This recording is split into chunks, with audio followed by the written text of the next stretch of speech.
আজকে আপনাদের সামনে আমরা ইনফো জ্ঞান চ্যানেল থেকে এসেছি আপনাকে আমাদের দিদার সাথে পরিচয় করানোর জন্য। উনি আমার দিদা হন, উনি কলকাতায় থাকেন, ওনার বয়স 100। উনি ডিসেম্বরে 100-তে পা দেবেন। দিদা এখন ঠিক মতন কথা টথা বলতে পারেন না, সব কিছু বলে বোঝাতে পারেন না, কিন্তু ভগবানের আশীর্বাদে এখনও উনি মানে ঠাকুরের আশীর্বাদে এখন উনি শয্যাশায়ী নন। উনি হচ্ছেন আমার পিসেমশাই, দিদার ছেলে। পিসেমশাই, আপনাকে কয়েকটা প্রশ্ন করব। দিদার শরীর কেমন আছে? দিদার কি সুস্থ, বা দিদার কি অসুবিধা আছে? এমনি কোনো অসুবিধে নেই, সাধারণভাবে উনি সুস্থ, তবে হাঁটাচলা করতে পারেন না, ওই ধরে ধরে যেতে হয় বা নিয়ে যেতে হয়। এই বাথরুম সব বাথরুমে গিয়ে করতে পারে? করতে পারেন। আচ্ছা, খাওয়া দাওয়া ঠিক মতো করতে পারে? খাওয়া দাওয়া করতে পারেন, ওই হাতের খাওয়াটা তুলে দিতে হয়। আচ্ছা, আর হচ্ছে সেটা খাওয়াটা কি নর্মাল খাওয়া দাওয়া? উনি তো ওনার মতন বিধবা মানুষ, নিশ্চয়ই কিছু রেস্ট্রিকশন রয়েছে ওনার। এমনি কিরকম ধরনের খাওয়া দাওয়া উনি? ওই বিধবা, বাঙালি ঘরে বিধবারা যা খান তাই উনি খান। দিদা, আপনি কথা শুনতে পাচ্ছেন আমার?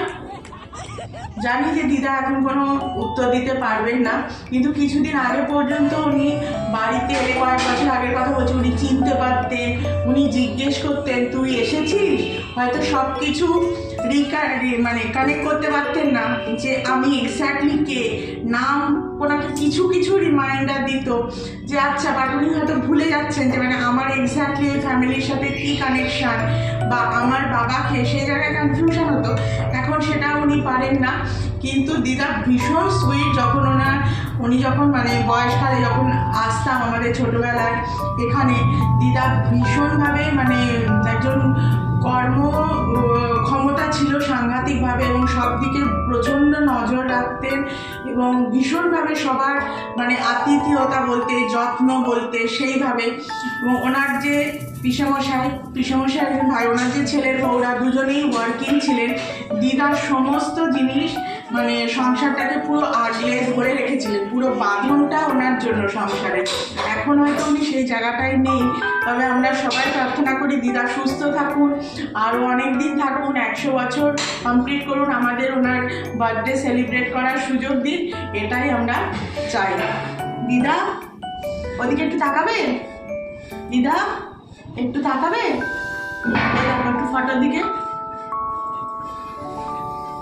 দেখুন, হয়তো কিছু হলে উনি রিকালেক্ট করতে, কিছু হলে উনি হয়তো বুঝতে পারছেন।